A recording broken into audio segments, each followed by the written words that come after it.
Premier energy పరిశ్రమకు సంబంధించిన భాగస్వాములందరినీ మనస్ఫూర్తిగా అభినందిస్తున్నా.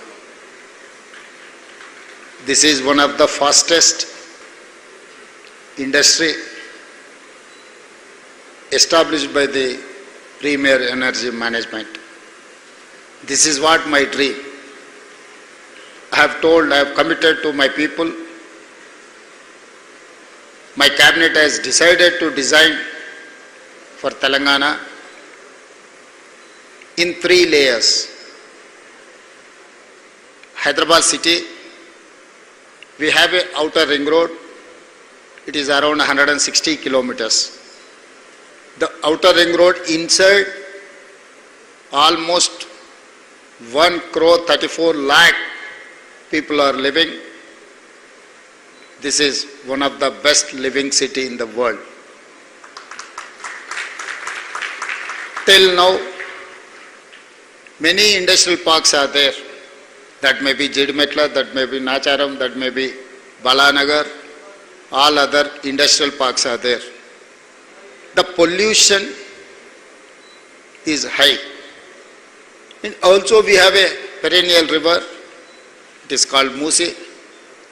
Musi also contaminated like anything.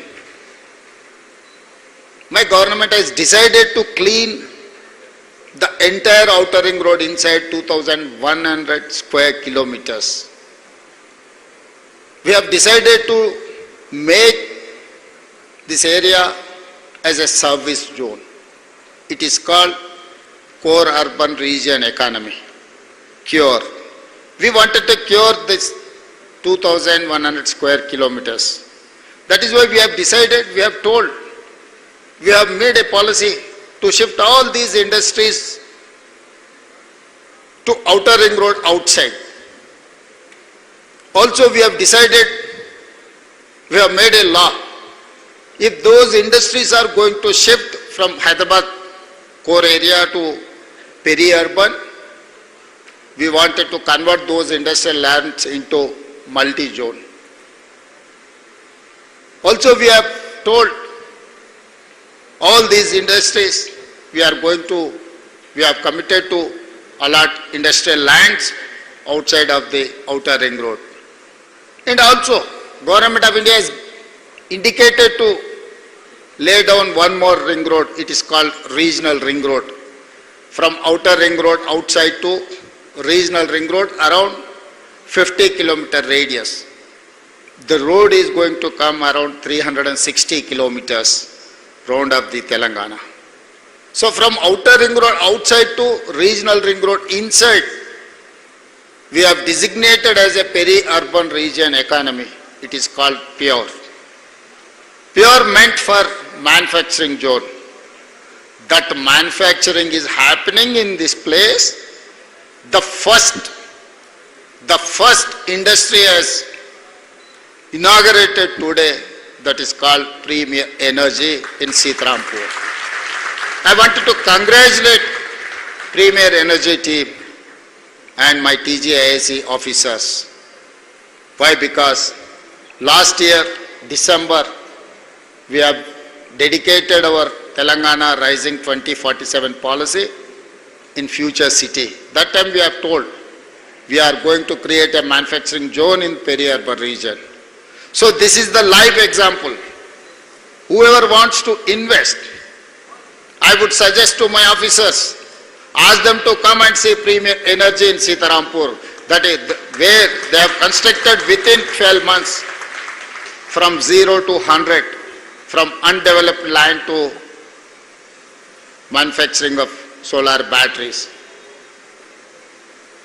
After regional ring road, this is almost 10,000 square kilometers. After regional ring road, we have Telangana rural. It is called Rural Agri Region Economy. It meant for agriculture economy.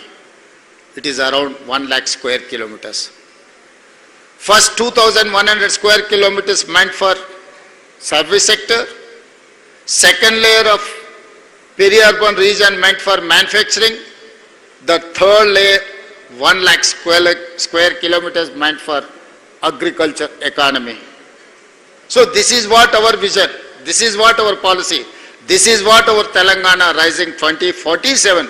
With this vision, we wanted to reach, we wanted to develop our state. We wanted to reach by 2034 $1 trillion economy from Telangana. By 2047, we wanted to reach $3 trillion economy. Today, our population is 2.5% in the country, but we are contributing 5% GDP. But my target is, I'm not happy with this 5% contribution. I have a goal. I have a target. By 2047, I wanted to contribute 10% of the country economy. Viksit Bharat 2047, Prime Minister is targeted for $30 trillion economy from India. In the dream, I wanted to join, I wanted to contribute 10% of the economy. I wanted to employ our youngsters, youth. Today we have seen, we are reading many articles in newspapers. Because of AI, many companies have, just like that, they are removing their employees. White collar jobs, just too impossible to get white collar jobs nowadays. That is why I have told my people, I am trying to create infrastructure for blue collar jobs. That is why we have initiated Skills University. We wanted to make polytechnic colleges with advanced technology. We have converted industrial training institutes as advanced technology centers, where Premier Energy can use those services.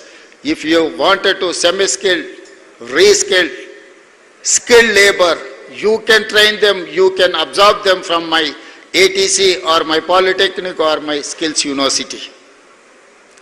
So we are preparing our system, our ecosystem to reach our goal. మిత్రులారా, ఈరోజు తెలంగాణ రాష్ట్రం భవిష్యత్ ప్రణాళికలను సిద్ధం చేసుకొని ముందుకు వెళ్తుంది. రాజకీయపరమైన విమర్శలు, పరమైన ఆరోపణలు ఎన్నున్నా ఈ రాష్ట్రాన్ని అభివృద్ధి చేయాలి, ఈ రాష్ట్రం దేశంలోనే అభివృద్ధి చెందిన రాష్ట్రాలలో మొదటి స్థానంలో నిలబెట్టాలి అని మా సహచర ప్రజాప్రతినిధులు, మంత్రివర్గ సహచరులందరం మేము నిరంతరం కష్టపడుతున్నాం.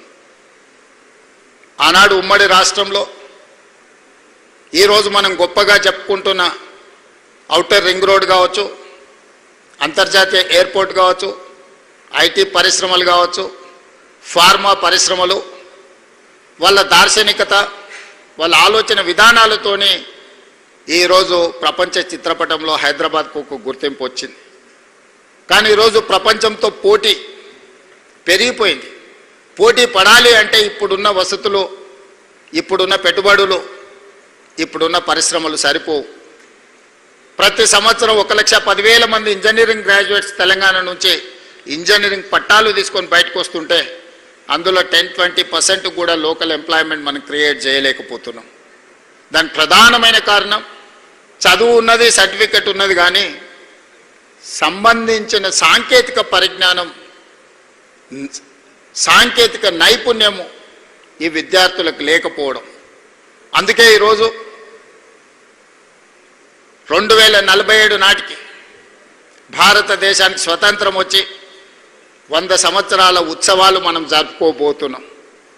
మరి 100 సంవత్సరాల ఉత్సవాలు జరుపుకోబోతున్న మనము ఈ 100 సంవత్సరాలను ఒకసారి వెనక్కి తిరిగి చూసుకున్నప్పుడు ఈ దేశం ఎక్కడ మొదలైంది, ఎక్కడికి చేరుకున్నది, ఈ చేరుకున్న దాంట్లో తెలంగాణ భాగస్వామ్యం ఏంది అని ఈరోజు మనల్ని మనం ప్రశ్నించుకొని, మనల్ని మనం ప్రణాళికలు సిద్ధం చేసుకొని అభివృద్ధి పదం వైపు నడిపించాలని ఔటర్ రింగ్ రోడ్డు లోపల 2100 స్క్వేర్ కిలోమీటర్స్లో 1,34,00,000 జనాభా నివసిస్తున్నారు.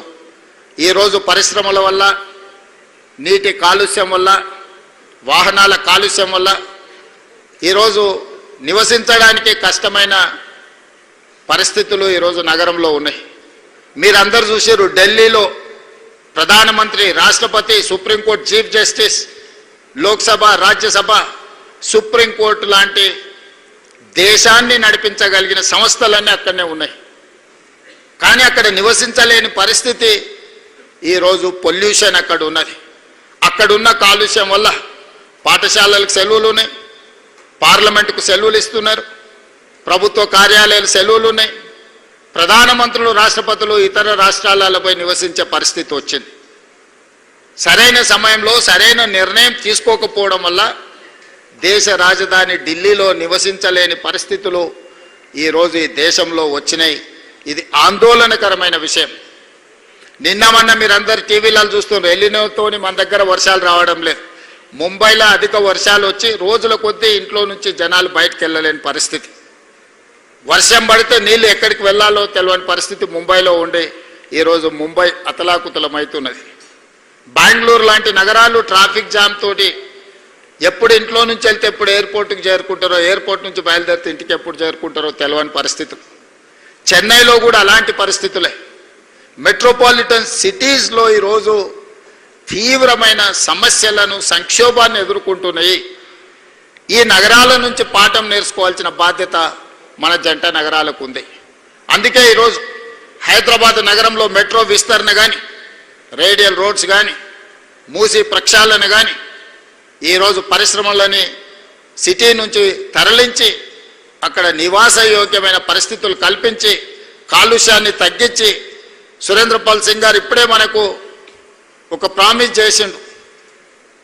పొల్యూషన్ కంట్రోల్ చేయడానికి ఒక 100 సోలార్ ఎనర్జీతో తయారు చేసిన ఆక్సిజన్ పంపింగ్ చేసే వ్యవస్థని ఈరోజు మనకు హైదరాబాద్ నగరానికి డొనేట్ చేస్తామంటారు.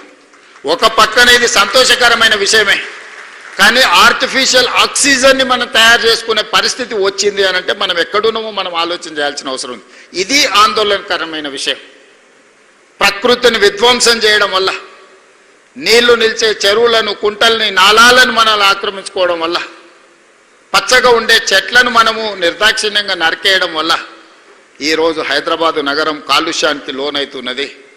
దీన్ని నియంత్రించాల్సిన బాధ్యత ప్రభుత్వాల మీద ఉన్నది. ప్రజల సహకారం అంతకంటే ఎక్కువ అవసరం ఉన్నది. అదే సమయంలో లక్షలాది మంది నిరుద్యోగ యువకులు తెలంగాణలో ఉన్నారు. వాళ్ళకు ఉద్యోగ ఉపాధి అవకాశాలు కల్పించాలి అని అంటే పరిశ్రమలు రావాలి, పెట్టుబడులు పెట్టాలి. పరిశ్రమలు రావాలి, పెట్టుబడులు పెట్టాలి అని అంటే వాటికి అవసరమైన మౌలిక వసతులను ఏర్పాటు చేయాల్సిన బాధ్యత ప్రభుత్వం మీద ఉన్నది. అందుకే సీతారాంపూర్ ప్రజలు ముందుకొచ్చి 1500-1600 ఎకరాల భూమి ఇవ్వబట్టి ఈరోజు ఈ పరిశ్రమలన్నీ ఇక్కడికి తేగలిగినము. ఇవాళ ఈ పరిశ్రమలు వచ్చినాయి. తప్పకుండా గ్రామ ప్రజల్ని రాష్ట్ర ప్రభుత్వం గుర్తిస్తుంది. తొందరలోనే ఆ గ్రామంలో ఉండే 1100 పైగా ఉండే కుటుంబాలకు ఇంటి పట్టాలు ఇవ్వడమే కాకుండా అక్కడ వాళ్ళకి వ్యాపారం చేసుకోవడానికి వ్యాపార కేంద్రాలను కూడా ఏర్పాటు చేయాల్సిందిగా కలెక్టర్, టీజీఐసీ అధికారులకు నేను ఆదేశాలు ఇస్తున్నాను. రంగారెడ్డి జిల్లా రైతులు గొప్ప త్యాగం చేయడం వల్ల ఈరోజు ఔటర్ రింగ్ రోడ్ అయినా, అంతర్జాతీయ ఎయిర్పోర్ట్ అయినా, ఐటీ కంపెనీలైనా, ఫార్మా కంపెనీలైనా, ఈరోజు ప్రీమియర్ ఎనర్జీ లాంటి కంపెనీలు ఈరోజు రంగారెడ్డి జిల్లా రైతాంగం వాళ్ళ భూములను ఇవ్వడం వల్ల, వాళ్ళు పెద్ద మనసు చేసుకొని సహకరించడం వల్ల ఈరోజు ఈ అభివృద్ధి సాధ్యమైంది. రంగారెడ్డి జిల్లా ప్రజలకు అవసరమైన మౌలిక వసతులను ఏర్పాటు చేయాల్సిన బాధ్యత ఈ రాష్ట్ర ప్రభుత్వం మీద ఉన్నది. మా యాదయ్య గారు చేవెళ్ళ నియోజకవర్గం నుంచి చాలా పెద్ద చిట్టాన్ని చదివిండు. యాదయ్య గారు అడిగినా ఇవ్వాలంటే ఈ సంవత్సరం బడ్జెట్ ఆయనకు ఒక్కనికే ఇవ్వాల్సిన పరిస్థితి. యాదయ్య గారు అప్పుడప్పుడు చెప్తుంటారు, అత్యంత ధనికమైన శాసనసభ నియోజకవర్గం నాది, అత్యంత పేద శాసనసభ్యుని నేను అని చెప్తుంటాడు. అందుకే ఈరోజు తప్పకుండా చేవెళ్ళ శాసనసభ నియోజకవర్గ అభివృద్ధి కోసం రాష్ట్ర ప్రభుత్వం తరఫున ప్రత్యేకంగా నిధులు మంజూరు చేసి ఇక్కడ అవసరమైన రోడ్లు కానీ, తాగునీటి వసతులు కానీ, మున్సిపాలిటీలో ఇన్ఫ్రాస్ట్రక్చర్ డెవలప్మెంట్కి ప్రభుత్వం ప్రత్యేకంగా సహకరిస్తుంది. ఈరోజు రాష్ట్ర ప్రభుత్వం రేడియల్ రోడ్ 2, రేడియల్ రోడ్ 1 కొంగరకలా నుంచి ఆమన్గల్ వరకు ఆల్మోస్ట్ 52 కిలోమీటర్స్ పనులు వేగంగా జరుగుతున్నాయి. 100